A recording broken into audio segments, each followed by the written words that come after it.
عرق ریزی سے ریسرچ کی اور یہ کتاب لکھی، جو کہ میرے خیال میں پاکستان کی تمام بڑی لائبریریوں میں، ریفرنس کی لائبریریوں میں سب جگہ کسی طریقے سے فنانس کرا کے اس کتاب کو بھیجنا چاہیے۔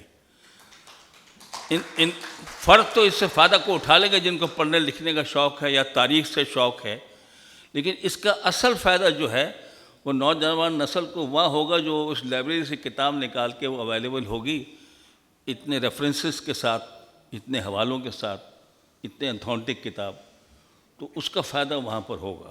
ہم دیکھیں گے اس سلسلے میں کیا ہو سکتا ہے۔ کسی نے یہاں کہا کہ 1857 کی میں انگریز کو اندازہ ہو گیا کہ اس کو یہاں سے جانا ہے۔ اس نے تو وہ جس کو ہم جنگ آزادی کہتے ہیں اس کو کرش کر دیا تھا کافی حد تک، مسلمانوں کا بہت نقصان ہوا اور مسلمانوں کے بہت خلاف ہو گیا اس کے بعد وہ ہندوؤں کے ساتھ مل کر۔ لیکن اصل وجہ جانے کی وہ 1857 نہیں ہے، وہ 1939 1945 کی دوسری جنگ عظیم ہے، جس میں جرمنی نے ان کی پھونک نکال دی انگریزوں کی، اور وہ جو بولتے تھے انگریز کہ the sun never sets on the British empire, اور اتنی بڑی ان کی تمام نوآبادیاں افریقہ میں، ایشیا میں، سب جگہ سورج غروب ہو گیا ان کا اس لڑائی کے بعد۔ وہ اس قابل نہیں رہے کہ ہندوستان پر بزور قابض رہ سکیں۔ یہ ان کے ایک جانے کی وجہ بھی ہے جو ہے، سب کچھ جو ہے۔ تو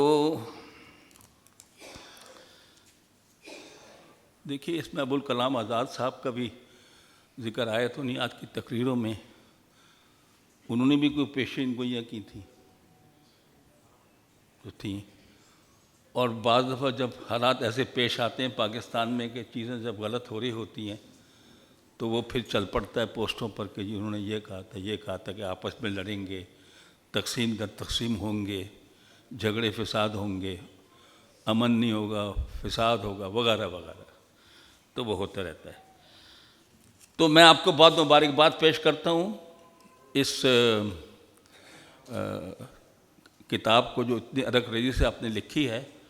میں خود تحریک پاکستان کا مجھے مطالعے کا شوق رہا ہے، اور مجھے اس بات کی خوشی ہے کہ as a director military training of Pakistan army میں نے تحریک پاکستان کو اور اقبالیات کو فوج میں انٹروڈیوس کرایا اسلم بیگ صاحب سے اجازت لے کر، تاکہ اس سے ہم استفادہ حاصل کریں۔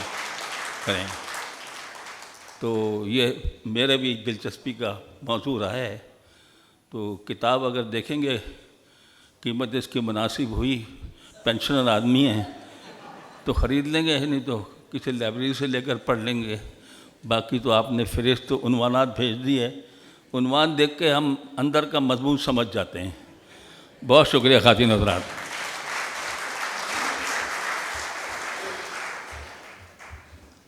بہت بہت شکریہ معین الدین حیدر صاحب، بہت بہت شکریہ۔ تقریب میں جان زبردست قسم کی آ گئی، اور مجھے لگ رہا ہے ہم لوگ اپنے پیک کے اوپر پہنچ گئے ہیں، تو میچورٹی کے اوپر پہنچ گئے ہیں۔ اس ایونٹ کا جو سب سے ہائیسٹ پوائنٹ ہے نا، آئی تھنک یہ ہے، اور یہاں سے میں دعوت دینا چاہوں گا اپنے والد صاحب انیس شیخ صاحب کو، جنہوں نے کافی محنت کر کے یہ کتاب لکھی ہے۔ اور پلیز میں چاہتا ہوں کہ آپ اسٹیج پر آئیں اور تھوڑی بہت بات کریں کہ آپ کا ایکسپیرینس کیا تھا، اور پلیز پاپا آپ سے میری درخواست ہے، پلیز تالیاں بجائیے۔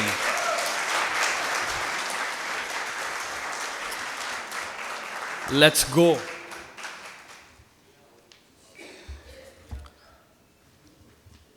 جناب صدر محفل معین الدین عقیل صاحب کی اجازت سے، جناب لیفٹیننٹ جنرل ریٹائرڈ معین الدین حیدر صاحب، شمون ابراز صاحب، کشور زہرا باجی، جناب سہیل شفیق صاحب، اور غائبانہ معین الدین حیدر صاحب اور شبیر ابن عادل صاحب، اور آپ تمام حاضرین محفل، السلام علیکم۔ بڑا مشکل ہوتا ہے کتاب کے کسی تقریب میں، پروگرام میں جانا، اور ماشاءاللہ آپ لوگ اتنی بھرپور تعداد میں ہیں۔ تو میر حسین علی امام صاحب جو ہیں وہ سمجھیں کہ ان کا اس کتاب میں، اس تقریب میں اتنا بڑا کردار ہے کہ میں آپ کو بیان نہیں کر سکتا۔ اچھا، میں بعد میں کچھ اس کے بارے میں بتاؤں گا۔ جو میں نے عرض مصنف لکھی ہے وہ تھوڑی میں پڑھ کے سنا دوں، پھر میں اپنی احوال بیان کروں گا، کیونکہ میں بتانا یہ چاہتا ہوں کہ ایک کاروباری شخصیت ہوتے ہوئے آخر میں نے کتاب کیوں لکھی۔ یعنی میرے پاس بھی ریموٹ ہے اور میں بھی نیٹ فلکس دیکھوں، ارطغرل دیکھوں، ڈرامے دیکھوں، اور جیسے بیٹے نے بتایا، اور اب جب میں لنڈن لائبریری جاتا تھا بیگ لٹکا کے، تو میری بیٹی کہتی تھی کہ پاپا نا بستہ لے کے اسکول جا رہے ہیں۔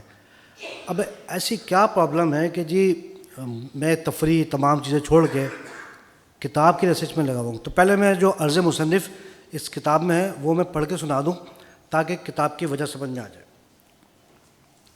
میں نے ایسے گھر میں آنکھ کھولی جہاں بچپن سے ہی ہندوستان کی تاریخ اور دیگر موضوعات پر کتابیں گھر میں موجود پائیں۔ والد محمد حمید شیخ مرحوم کو تاریخ سے گہرا شغف تھا۔ والدہ بچوں کو دینی تعلیم دیا کرتی تھیں۔ نوجوانی میں جب قدم رکھا تو درسی کتابوں کے علاوہ ناول، جاسوسی ڈائجسٹ، مختلف رسائل اور دیگر تاریخی موضوعات پر کتابیں پڑھنے کا موقع ملا۔ اسی دور میں سمجھنے کا موقع ملا کہ کسی بھی تاریخی موضوع پہ بغیر کسی مستند حوالہ جات کے لکھی گئی تحریر کو تاریخی ناول کہتے ہیں، جبکہ مستند تاریخی ماخذ اور حوالہ جات کے ساتھ لکھی گئی کتاب کو تاریخ کی کتاب کہا جاتا ہے۔ آج کے دور کا المیہ یہ ہے کہ کسی بھی تاریخی واقعے پر بغیر کسی تاریخی ماخذ کے ساتھ لکھی گئی کسی کتاب کو لوگ تاریخ پر کتاب کہتے ہیں۔ گزشتہ 40 برسوں کے دوران تحریک پاکستان کے موضوع پر متعدد کتابیں پڑھنے کا موقع ملا۔ اس کے ساتھ ساتھ بھارت کے بعض محققین کی تحریروں کا بھی مطالعہ کیا۔ ان تمام مطالعات کے دوران ایک بنیادی سوال بار بار ذہن میں ابھرتا رہا کہ آخر وہ کون سی وجوہات تھیں کہ جن کے باعث صدیوں سے قائم ہندوستان تقسیم ہو گیا۔ اگرچہ دنیا کی تاریخ میں دیگر خطوں کی تقسیم ہوئی، مگر وہ اس طرح کی کوئی انوکھی بات نہیں تھی کہ جس طرح کی ہندوستان کی تقسیم، جو ایک غیر معمولی اور بہت بڑے المیہ کے ساتھ اختتام پذیر ہوئی، جس کی کسک آج تک محسوس کی جاتی ہے، جہاں لاکھوں انسان قتل ہوئے اور بے شمار خاندان برباد ہو گئے۔ یہ سوال بھی شدت سے ذہن میں ابھرا کہ ایک عام ہندوستانی جو صدیوں سے اپنے ہمسایوں کے ساتھ رہتا چلا آ رہا تھا، کس طرح سے ذہنی طور پر اس حد تک گر گیا کہ اپنی بستی اور شہر میں ساتھ پڑھنے والوں کا قاتل بن گیا۔ تحریک پاکستان پر بے شمار کتابیں لکھی جا چکی ہیں، مگر گزشتہ 78 برسوں میں بالعموم اور خصوصاً 1972 کے بعد قیام پاکستان کے خلاف ایک خاص زاویے سے تحریریں سامنے آئیں۔ اس کا نتیجہ یہ نکلا کہ تحریک پاکستان سے وابستہ عظیم اور معزز شخصیات کی کتب یا تو ناپید ہو گئیں یا پھر انہیں مطالعہ پاکستان کا لیبل لگا کر یہ کہہ کر بدنام کر دیا گیا کہ یہ سب تاریخ جھوٹی ہے۔ اس کا نتیجہ یہ نکلا کہ آج کی نسل تحریک پاکستان سے بدظن سی نظر آتی ہے۔ پھر یہ بات کہ اگر سب تاریخ جھوٹی ہے تو پھر جھوٹی تاریخ کہنے والے سچی تاریخ بیان کر دیں، لیکن یہ واضح رہے کہ آپ اپنی سچی تاریخ بیان کرنے میں اگر پاکستان کی جڑوں کو کھوکھلا کر رہے ہیں تو اس کے معنی یہ ہوں گے کہ آپ کو مسئلہ تاریخ کے سچا یا جھوٹا ہونے سے نہیں ہے بلکہ پاکستان سے ہے، جس کا نتیجہ یہ نکلا ہے کہ آج کی نسل تحریک پاکستان سے بدظن سی نظر آتی ہے۔ تاریخی تحقیق میں اس وقت نمایاں بہتری آئی جب دنیا ڈیجیٹل دور میں داخل ہوئی اور ایسی نادر کتابوں اور دستاویزات تک رسائی ممکن ہوئی جو ماضی میں عام قاری کے لیے دستیاب نہ تھیں۔ گزشتہ 35 برسوں کے دوران شہری سندھ کی سیاست، مختلف سیاسی رہنماؤں کے پاکستان کے پارلیمانی اداروں اور اخبارات میں دیے گئے نفرت انگیز بیانات کو پڑھنے اور سننے کے بعد بارہا یہ خواہش پیدا ہوئی کہ تحریک پاکستان، تقسیم ہند، ہجرت اور مہاجرین کی پاکستان آمد جیسے موضوعات پر کچھ لکھا جائے۔ تاہم جب بھی قلم اٹھانے کا خیال آیا تو یہ سوچ حائل ہو گئی کہ جب مطالعے کا رجحان ہی کم ہے تو اس قدر محنت کیوں کی جائے۔ بالآخر یہ احساس غالب آیا کہ چاہے چند لوگ ہی کیوں نہ پڑھیں، مجھے اپنا فرض ادا کرنا چاہیے۔ جب بھی اردو بازار کراچی یا لاہور سے ان موضوعات پر کتابیں خریدیں وہ میرے ذہن کو مطمئن نہیں کر سکیں۔ میرے ذہن میں یہ سوال گردش کرتا رہا کہ ہندوستان کی تقسیم آخر کیوں ہوئی، لاکھوں جانیں کیوں ضائع ہوئیں اور دونوں ملکوں میں ہزاروں عورتیں اغوا کیوں کی گئیں۔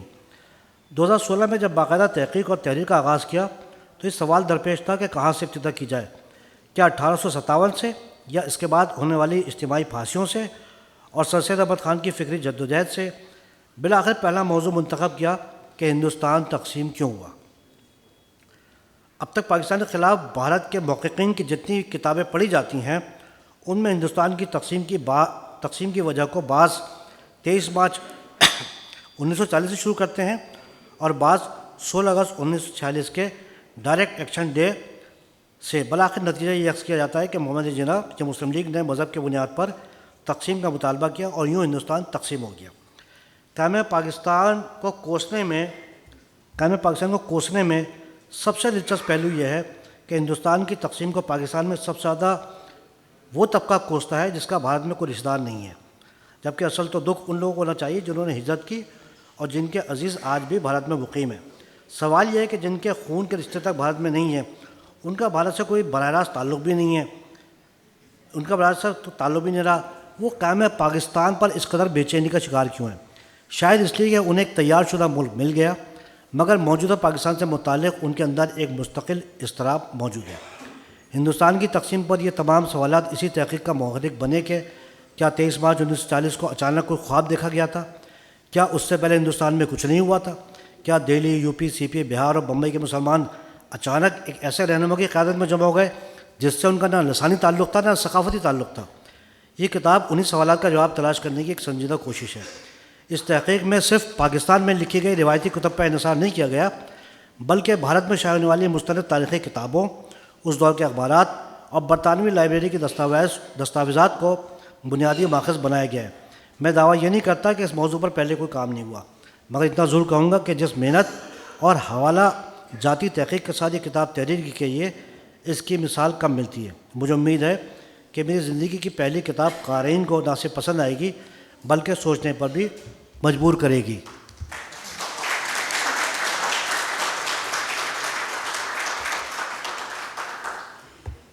اچھا، بات یہ ہے کہ 2016 میں جو میں نے ذکر کیا، ایک محفل میں پاکستان کے موضوع پر کہیں میری بحث ہو گئی، اور اس بحث کے درمیان پڑھے لکھے لوگ تھے، صحافی لوگ تھے، اور میں نے کہا کہ نہیں، تاریخ میں یہ اس طرح نہیں، اس طرح ہے، اس طرح نہیں، اس طرح ہے۔ لیکن مجھے بڑی حیرانی ہوئی کہ ایک صحافی بھی یہاں پر، اور جو ایک عام پڑھا لکھا بندہ بھی، وہ تاریخ سے بالکل نابلد ہے۔ تو میں نے بڑی تحقیق کی کہ آخر ایسا کیوں ہوتا ہے کہ پڑھا لکھا بندہ وہ تاریخ سے لائن ہو جاتا ہے۔ تو سمجھ میں یہ آیا، اور جو تحقیق کی سمجھ میں یہ آیا کہ تاریخ سے بڑی ایک اور چیز ہے، وہ ہے پروپیگنڈا۔ اگر پروپیگنڈا اسٹرانگ ہے تو تاریخ دب کے رہ جاتی ہے۔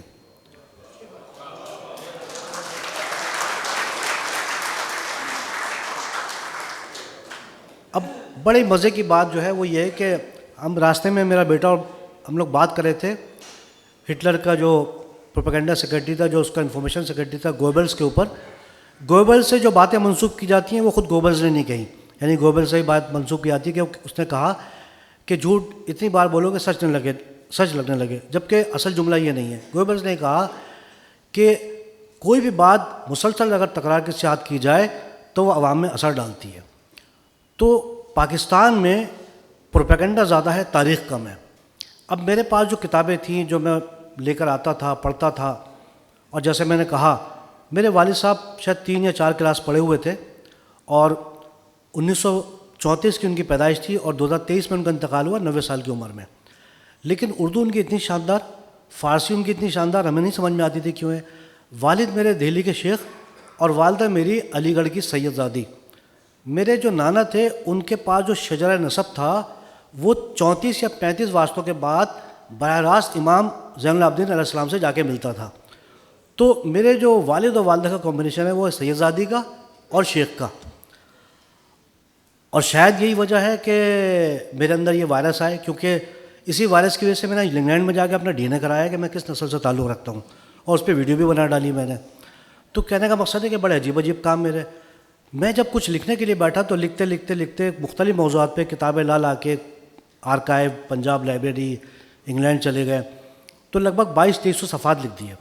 ابھی میرے ایک صاحب ہیں یہاں پر، وہ آئے نہیں ہیں شاید ابھی، ایڈوکیٹ صاحب، اور میر حسین علی امام صاحب، اور جو شاہد آصف پاشا صاحب یہاں موجود ہوں، یعنی چند میرے اصحاب ایسے کہ جنہیں میں نے اپنا لکھا ہوا دکھایا تو میں نے کوئی 2200-2300 صفحات لکھ دیے۔ اب وہ 2200-2300 صفحات کس کام کے ہوں گے، کیونکہ وہ مختلف موضوعات پہ۔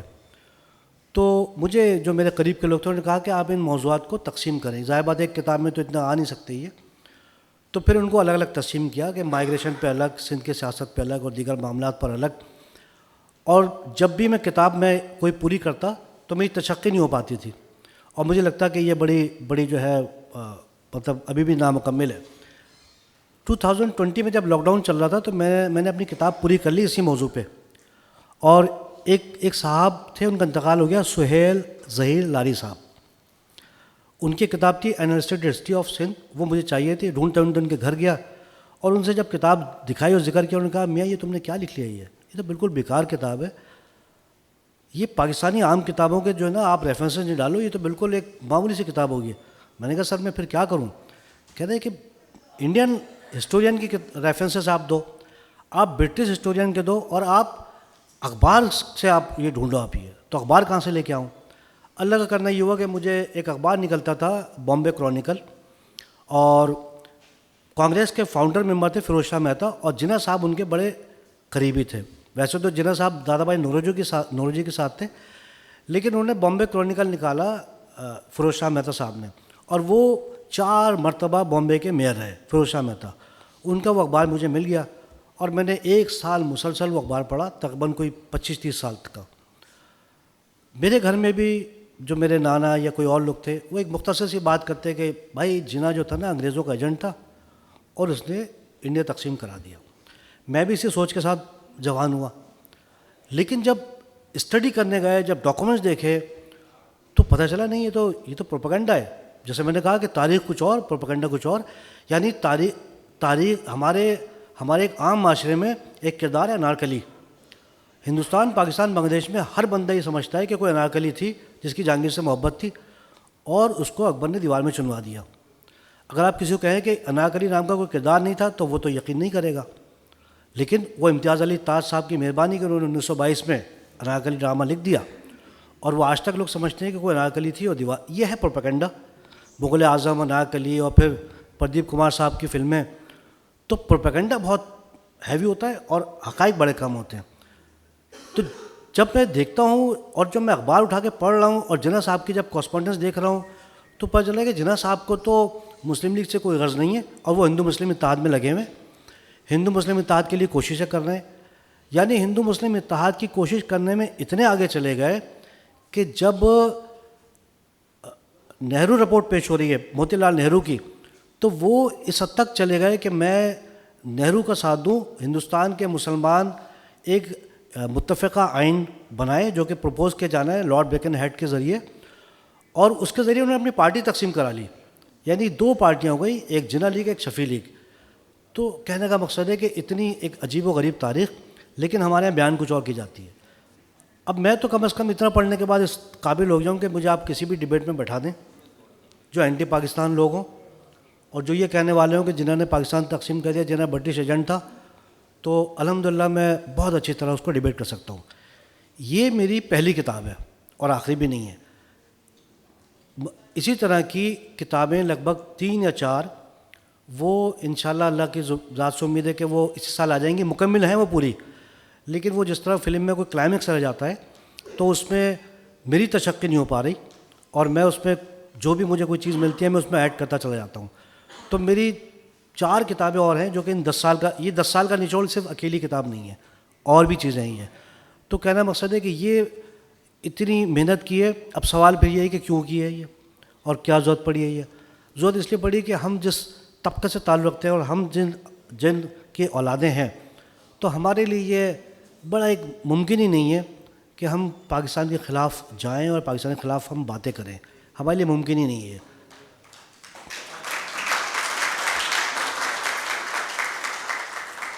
تو اس میں جو میں مختلف چیپٹر لے کے چلا ہوں اور اس میں مرحلہ وار چلا ہوں. جب مرحلہ وار چلا تو سب سے بڑی غلط فہمی ہمارے پاس جو ہمارے یہاں ہے وہ یہی ہے کہ شاید 23 مارچ 1940 کو ہو گیا. ہندوستان میں 1871 کے بعد مسلسل فسادات ہوئے ہیں. میں نے ان فسادات کو تفصیل سے لکھا ہے اور آپ کو پاکستانی کتابوں میں کہیں پر بھی رائل انڈین نیوی کی بغاوت نہیں ملے گی. وہ ایک بہت بڑا فیکٹر تھا، ہماری کتابوں میں اس کا ذکر ہی نہیں ہے. اس کراچی میں کماڑی میں بغاوت ہو رہی ہے 1946 کے اندر. احمد آباد میں فسادات ہو رہے ہیں. 262 فسادات ہوئے ہیں ہندوستان میں، 262 فسادات. اور عجیب و غریب بیان کیا جاتا ہے کہ ہم تو ہندوستان میں آرام سے رہ رہے تھے، یہ تو جناح صاحب نے تقسیم کروا دیا. نہیں، ایسا نہیں ہے. تقسیم ہونی نہیں تھی. لیکن اس کتاب میں نے کئی جگہ لکھا ہے کہ